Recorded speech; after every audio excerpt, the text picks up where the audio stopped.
Welcome back to the Pulse and to our pro player panel. We are discussing Heart of the Swarm. The beta has recently come to a close. Release is a week away, just about, a little more than a week away. And, you know, everybody has their opinions, and we're just sharing a few of those with you guys here today. We just got done talking about most of the Terran changes, and now we're going to talk about some of the Zerg changes. We started to discuss Swarm hosts prior to the break, and then we said, you know what, let's come back to this. So let's jump right back into it. Swarm hosts, we said maybe they're not super hot against mech necessarily, but Ghost User, do they have any use against Terran? And if so, what is it? It's against mech. Because against bio, they're absolutely useless against any good bio player. Bio is just way too mobile for them, and they don't do much damage at all against bio. The Marines kill them really fast. If there's any use, it's against mech, but I don't feel like they'll be good. Fuser, have you ever struggled against Swarm hosts in any way, or do you just kind of kill them? They are imba in some situations, as I said before, but against bio, they are no good. Bio crushes them easily. Okay, all right. Now, Todd, I feel like you're almost certainly going to have an opinion on the Swarm host and the impacts that it has on the Zerg versus Protoss matchup. So please tell us your thoughts on this unit. Yes, Swarm hosts are pretty much like mech. They are brand new units that nobody has used much yet. So sometimes it looks very strong, sometimes it looks very weak. I definitely think it can have some good use. We saw Red play very well with those. And I feel maybe a little bit standardize a build with Swarm host into Hydralisks against Protoss, which looked very strong so far. So I definitely think there is a place for Swarm host in Zerg versus Protoss, and it can be pretty hard for me sometimes to deal with them. I used to think that you can just go around the Swarm host, counter-attack with your Mothership Core, kill whatever you can, then recall and fight. But these days, this has been applying a lot less because Zerg will get a lot of Swarm host, and on most maps they can lock you in, especially maps like Akin and Waste or some other maps.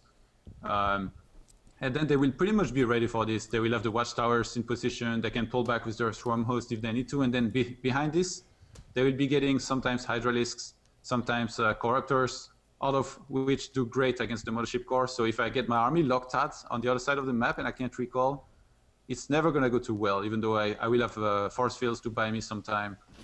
So right now I feel you definitely need to scout the Swarm hosts and go for some kind of very good composition, buy yourself time until you decide that finally you can fight.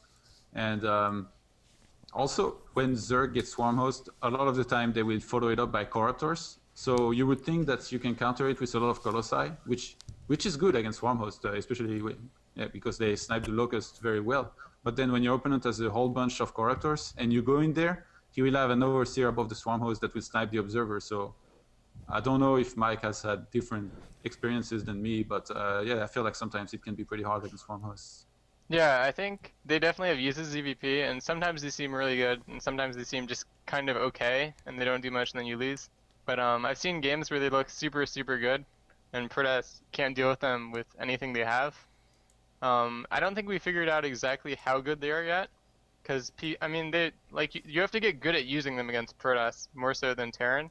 Because against Protoss, you want to use their mobility, I think, and send like a wave out and move them back, and never actually fight a direct engagement with his army, with the Swarm host close to him. And I've seen Jae Dong using them really well in some of his games on stream. And I've also seen Hyun use a couple like fast 2-base all-ins with Swarm host, where he just goes like as quick as he can, Swarm host contain, and pushes and makes spines and contains Protoss. No, I'm really glad that you brought that up because I think I've talked to Todd about the 2-base Swarm host stuff before. Todd, can you tell us a little bit about that build and what it does? It's just if you don't see it coming and you're not really prepared and you play too greedy, you will get punished as Protoss. But I feel it's not as strong as I used to think. It really depends on the map and position and the way it's done. Because we saw Hyun do this actually against Chae in the King of the Hill, hosted by the Good Studio. And Chae just crushed Hyun completely. He reacted very well. He made cannons. It was on Cloud Kingdom. He made cannons on the ledge of his cliff, so above where the Swarm hosts were in the small path. So that bought him a lot of time. And he went for Colossi. And same time, he had one probe sneaked out on the map. I don't know how, but he had it. And he made some pylons out on the map, and he kept sending in units onto the bases of Yon, who was already very low economy and had very committed to the Swarm host through the Nidus he was using, I think. And yeah, Sase just made some Dark Templars, wrecked the economy of Yon, and then had enough Colossi to hold at home and won like that. So in that game, it was one of the games where Swarm host looked very weak. And I think this is because of the map. Even if you use a Nidus, it's going to be a big investment, and you're not going to have that many queens because you usually rush to lair. I really feel like a build where you get a whole bunch of queens, you start working on your crypt thread somewhere with maybe a proxy hatch cancelled and some crypt tumors, and then you bring in the Swarm host to start doing damage. You put in some spores and spines there.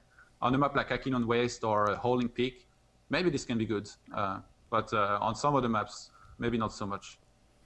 Mike, I have been struggling to find a role for the Swarm host in any matchup. I feel like when I'm on 2 bases, I don't have enough gas to make them, and I feel like when I'm on 4 bases, I want to use my gas for other things. What is your opinion on where the Swarm host fits into the different meta games? I think ZVP, if you use them, unless you're doing like the 2-base all-in that Hyun and I think Tilo have used, then 3-base is the best spot. You want to build a lot of them as quick as you can on 3 bases, and then just push Protoss before they get a maxed out army, before they get that many Colossi, and just keep pushing and use them to get a big advantage. I'm not sure how well it works, I mean, because sometimes it works, sometimes it doesn't, but I think that's the best way to use them. Other than that, I've seen some people use them only making like 8 or 12, and then using them with a normal composition, and just trying to pressure Protoss more than before, and then still use them in a fight, and that works okay. Yeah. Todd, have you played against Rhett on ladder by any chance? I'm curious if you've played against his Swarm host style, because as you already pointed out, it does look very strong. Yeah, I played against him just before the beta ended. And I barely won. I guess I won. I got a good build against her. And I got lucky, I guess. Secret Todd build? Yeah.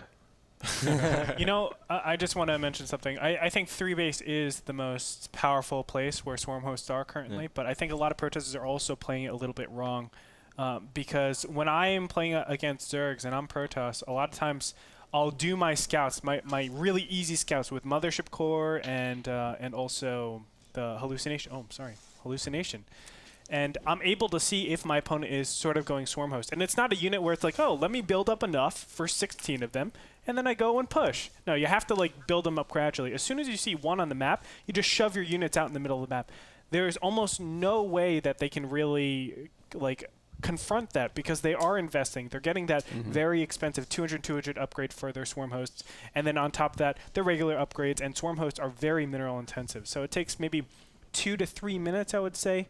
Maybe not that long, but 2 minutes, I would say, to really get a good Swarm host army that can that's a really good point. Pushing. The Swarm host isn't like the Muta. And it's not something that you save up for and then make 15 of. Yeah, and then you can't track the army down consistently with recall out, right? Because I can always go into really crappy situation, recall out, and then put my army back on the middle of the map, forcing a lot of really terrible positions. So I think Protoss does need to kind of adjust that a little bit, and once they see Swarm hosts coming out, no matter what they have, just shove it out in the middle of the map, threaten those counterattacks, know that Swarm hosts aren't nearly as good as defending as they are attacking. What's up, Kev? I think that makes total sense what you say, but you shouldn't forget that if Protoss decides to open up with Stargate, which I think in generally we all agree of, Stargate openings are strong against Zerg, that's when Swarm hosts get really strong, and that's when Swarm hosts will be able to get those positions outside of your 3 bases, and that's why Red's timings work so well.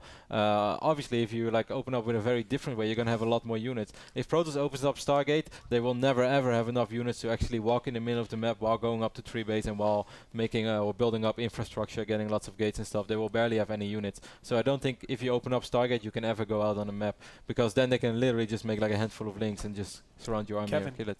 I did it. We will definitely be talking more about Stargate later on in the show, as that's a big point of discussion.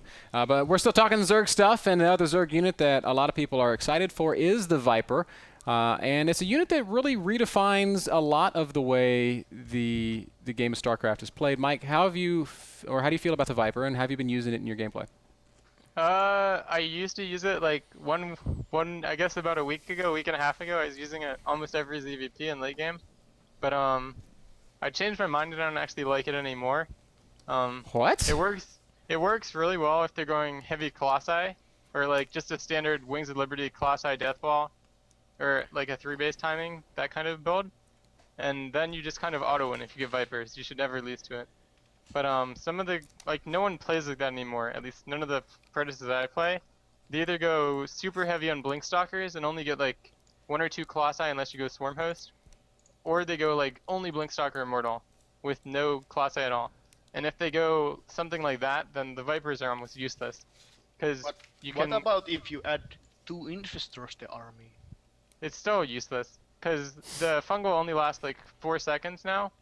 Well, not now, for like a long time, but like that costs a lot of gas to get Viper and Infestor, and you need to have enough Infestors and Vipers to be able to like combo the fungal and the blinding cloud, while your army can actually kill them if you want to like do a combo for that to work. And I don't know. I mean, it's really good if they go heavy on Colossi, because you just pull the Colossi out and you win the game. But if they go Blink Stalker heavy, then like blinding cloud doesn't work at all. They just blink back, and then if you keep attacking forward, you're standing in the cloud, or they just walk around you in circles, and you can't tie down the army with the Vipers like you could with Infestor. So I don't know. Well, let's talk about Zerg versus Terran, because my favorite place to use the Viper is in ZVT. I think if you can ever get to that in-game army composition, Viper, Hydralisk, Ultralisk with some Baneling sprinkled in, I think it's hard to lose from there. How do you feel about that statement, Mike? Yeah, Vipers against Terran are super good. Like with Roach Hydra especially, you can kind of crush over like biotank armies and mech armies too, if you just spam blinding clouds over half of their stuff, and then you just win the game.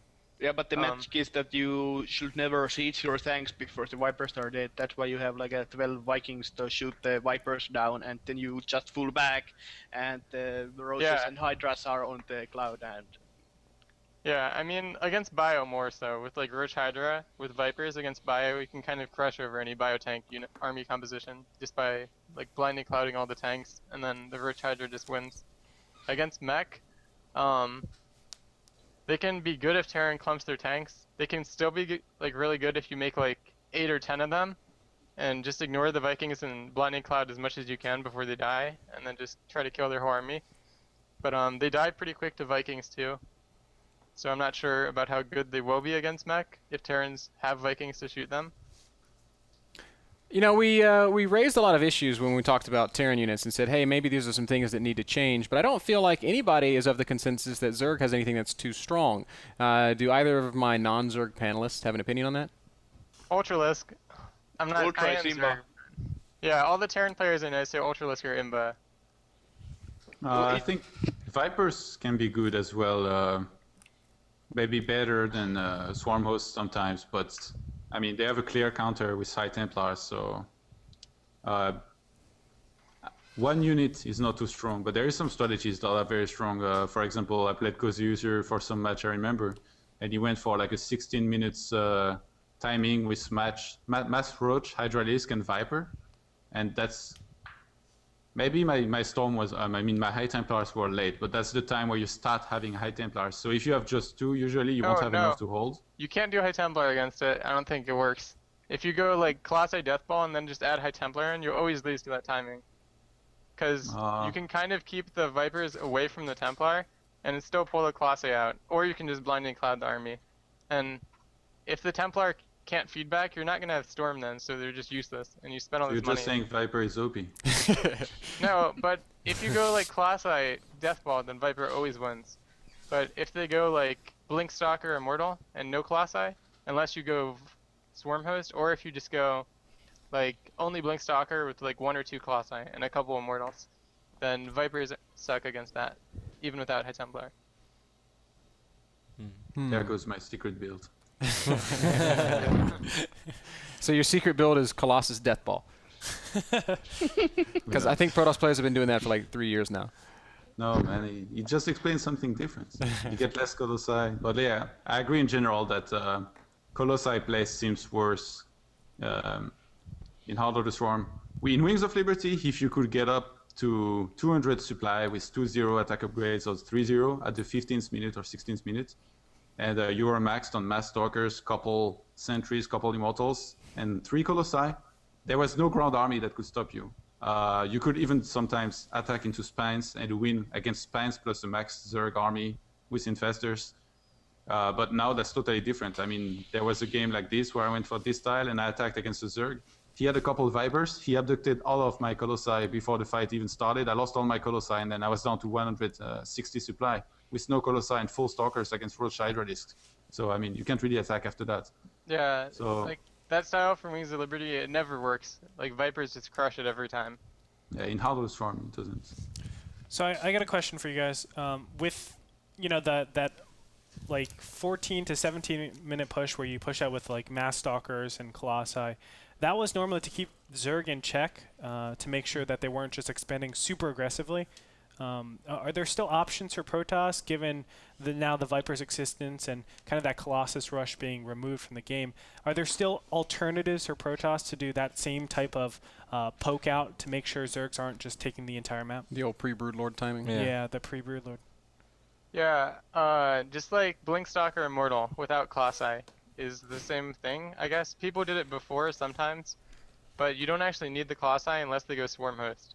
So you can just go like 4 or 5 Immortals, maybe even 6, and mostly like all Blinkstalkers, some Sentry. But and then you can use that. then you just substitute the Vipers, the Vipers with Infestors, and you gotta Roach Infestor. Yeah. Which Yeah, but no one goes Infestors. Well, I mean, if you go Infestors, they're not actually that good anymore, because Protoss will just sit back, and then they can't actually get Colossi. If a Protoss doesn't get Colossi, it means you were going to Storm usually. And that does not go very well for Zerg if he's messing on Roach Hydra and Infestor, and then both of them are maxed and matched on upgrades. Yeah, plus it cost a lot, actually, to get Roach Hydra and Infestor. Because if you get Hydras now, you have both the Hydra upgrades, and then Infestors obviously cost a lot of gas by itself. I don't think anyone I've seen use Roach Hydra Infestor now. So can I ask you? I mean, it sounds like this is a really powerful push. What do you actually go to stop something like a Mass Blinkstalker Immortal Sentry push? You can still go like usually just go Roach Thing with well, if it's just Blinkstalker Immortal, you want Hydras and Swarm Host, or like Hydra Ling Roach, or kind of just like Spines and whatever units you want. just make whatever you want. Make a lot of it. I saw. Just build I saw an Zerg stuff and interview. win. Says Coastal User. You did an interview, right, Michael? I think I saw like for Millennium or something, where you were saying that basically Roachling is like the best. Yeah, like the last week, I don't actually care about telling what builds I do now ZVP, because I don't have to play any ZVP for like who knows how long, since You MLG. definitely kept it real in that interview, though. Yeah. Roachling, Yeah, best strategy. Roachling is the best thing against Protoss now, I think. Cause with the Mothership core and like every Protoss opening a Stargate, they spend a lot of money. Well, they spend a bit more than before to get a Mothership core, and then they spend a lot to get lots of Stargate units on 2 base. So if you just go heavy Roachling, you can keep them from taking a third for a long time on most maps, and Roachling is still just as good unless they have a third base. Are you talking like Roachling, like all in off 35 drones? Are you talking like Roachling off 3 bases? Oh, 3 base. Okay. Okay. I And gotcha. maybe even with less drones on 3 bases than before, though. Okay. Like, what I've been doing the last week that almost always wins is I just go 2 base, full drone saturation, 4 gas, with a 3rd base and only like 5 or 7 drones in it, and like mass amounts of speed roach speedling early in the game. And then, since you have 4 gas and you only go like 16 roaches, you bank up gas to like 1500, and then you go Spire and build like 20 Mutalisk. I And can see think that being really good. It's like the best thing against Protoss now, I think. Either that or just pure Roach thing. Well, one Zerg unit that you guys all mentioned as a possible OP is the Ultralisk Fuser. We haven't heard from you in a little while, so I want to hear what's your opinion on the Ultralisk right now. And Well, it kills all the Marines instantly, so it's kind of good. it's kind of good. All right, that's Fuser's That's all I opinion. can Thanks, say. Fuser. I can't make bio anymore too much on late game because the Marines are useless. Like in Winds of Liberty, you used Marines to tank the Ultralisk while the Marauders are killing them, but it's not working anymore. Yeah, if you go bio, you need to be like incredibly Marauder heavy when they go Ultralisk, or you just lose. Do you feel like the Zerg versus Terran matchup is going in a way where Terran is going to be forced to mech? No, I think they can still do bio every game. Okay. I think Biomine is kind of good as well. Yeah, 4GG either goes mech or bio mine. He never goes bio siege tank anymore. And pure bio with Widow Mines is pretty good, I think. Yeah, the old pushes with a couple of medevacs, like 16 Marines and a couple of Widow Mines, those are really hard to deal with. Like those used to come with Marines and Hellions, but now with Widow Mines instead, those can be quite a headache. Yeah, that's good. Okay, guys, I think that's going to kind of do it for our. Oh, quick, Kev's got a question. Yeah, I just want to ask you on. How do you feel that the Ultralisk has sort of like had its effect on PvZ? Because I played a couple of games, couple of late game scenarios where in the old days you see this Ultralisk army and then you're like, okay, you attack move and you have like 4 or 5 Immortals and a couple of Colossus, and then you're like, okay, let's go back to my pylon, let me wipe in the reinforcements. Then I come back and I see that my entire army is dead. It's like if I don't have Void Rays, I have a really, really tough time killing Ultras. How do you feel about it? Really? I didn't feel like they got buffed that much. I thought that as Protoss is much easier than for Terran, where Ultralisk completely destroy Marines compared to before. I kind of feel like if you just go for Archons and Immortals heavy and you just max, those Ultras are going to kind of feel useless unless you fight in a very open space. So you can just be careful about that. So I think I'm the not sure Ultralisk- exactly.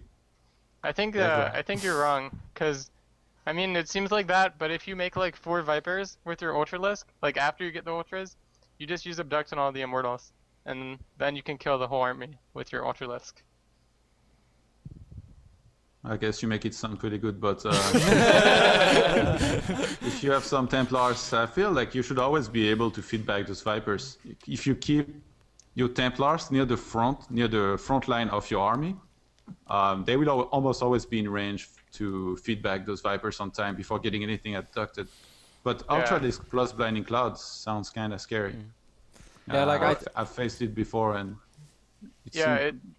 it's good, but like Abduct is better in like almost every situation. Because if you abduct the Immortals, the Ultralisk kill the whole Protoss army if they only have ground, even without Blinding Clouds. But if you Blinding Cloud and use all your energy, and then they like somehow back up a bit, or they still have a lot of Immortals, then all the Ultralisks will still usually die. Yeah, I definitely didn't want to make it sound like I think it's too strong, but I do think it's like a world of difference, because like in the old days in Wings of Liberty, once you had that Protoss ball with 4 or 5 Immortals, a couple of Archons, I mean, it was kind of a joke whenever you faced Ultras. You're just like, yes, no, Broodlord Infestor. But I feel like in Heart of the Swarm, it's actually like an army that you seriously have to consider of like, okay, I'm going to have to do this well. I definitely don't feel that it's overpowered, but they are definitely so much more useful, in my opinion, right now than they were before. Yeah, I think the only thing that makes Zerg not use Ultralisk more is that a lot of Protoss go like Void Ray heavy now. So. Yeah, Void Rays are extremely good against the Ultras. Yeah. I did notice that. Cool. Do you guys have anything else you want to add on the Zerg units before we head into our next break and get ready to talk Protoss? I was just going to ask something about. Oh, Mutalisk. You said that we are going to talk about Protoss. We can talk it about later. Mike wants to talk about Mutas. Mutalisk against Protoss are way better than they were before, mostly because of the hit point regen, even though the speed is a bit better. The hit point regen means that Psystorm is so bad against them now, because you're never going to kill Mutalisk with Psystorm. You'll just weaken them a bit and then they fully heal in like 10 seconds. I have such a mixed opinion on this. A Protoss player that opens up 1 Stargate, makes Oracles and Void Rays, is going to get crushed by a Muta. But there's also Protoss players who are getting 2 Stargates pretty fast. Or 4 Stargates. But in that kind of a situation, it doesn't matter how many Mutas you make initially because they can chrono out Phoenixes. What do you think, Mike? I don't think 2 Stargate's good. No one will do it once the game is farther. Because it works, like it hard counters Mutalisk basically. It'll always be Mutalisk. But if they do heavy Roach Ling, and you do 2 Stargate, you'll never take a 3rd until the game's already over. You're all about this Roach Ling. I really am sad that the beta's down because I want to go play with it. But we're going to kind of what I told you back then as well, though. Yeah, it is. Same thing. I want to ask one thing. Sure you can keep up the injects, man? It's going to be hard, man. It's going to be tough. You're going to have to make extra queens. I was watching Sleep play against White Raw, and White Raw, of course, going his mass air. And we'll get into PvZ mass air a little bit later, but do you think that mutas are enough of a buff to compensate for, I guess, the weakness of the current Corruptor state, just relative to the other races, with the accessibility to Hunter-Seeker Missile, and of course Void Rays being basically the new Infestor, where it transitions you into endgame nicely, and it actually has application there. Do you feel like Zerg Air is good enough at the current state? No, I think they're like, the Mutalisk buff doesn't actually affect like the, I guess how it plays out with like late game Air Toss and Air Terran, because you can't actually use Mutalisk to fight either of those. You can use them to harass, and you can make lots of them and run around the map and kill stuff. You can use them to win games before that. Yeah, you can never use them in a direct fight and win against either Sky Toss or a Sky Terran. So like, even though it's a buff to Zerg, it doesn't like impact how the late game. Yeah. Oh, I mean, and that's another question to think about. Is there an issue that exists when we talk about end game? Can a Zerg army be competitive at the end game? To be totally honest, I think Zerg army can't never beat Mass Air Terran late game. Yeah, that's what like Air Terran late game can just kill everything Zerg has if they get there. Yes, like, but that's like a plus 40-minute game. But yeah. Sounds like my type of game. But it also promotes that kind of gameplay that we can agree that we don't like. We make fun of Daybreak games all the time because it creates these situations where Terran says, okay, if I can just survive until this point, I'm going to win. You know, and that certainly indicates an issue, right? Maybe. Because, like, no one's going to go for it if there's a good chance they don't survive until then. At least not at high level. It all depends on the maps, man. Yeah, so much of that map. That's true. Like a nuclear city, you play against Hydra or whatsoever, I don't really care which Zerg it is. You make like a tons of mines, tons of planetary fortress, tons of siege tanks, a lot of Ravens, a lot of Vikings, then you then you will just leave. Yeah, your side of the map, and make like a 20 orbital commands, and Zerg can't do anything. I think next show we should get Greg on and ask how he feels about Fuser. I think we should have just have them both on the set. Just Greg and Fuser sitting next to each other. See how long it takes before they start punching each other.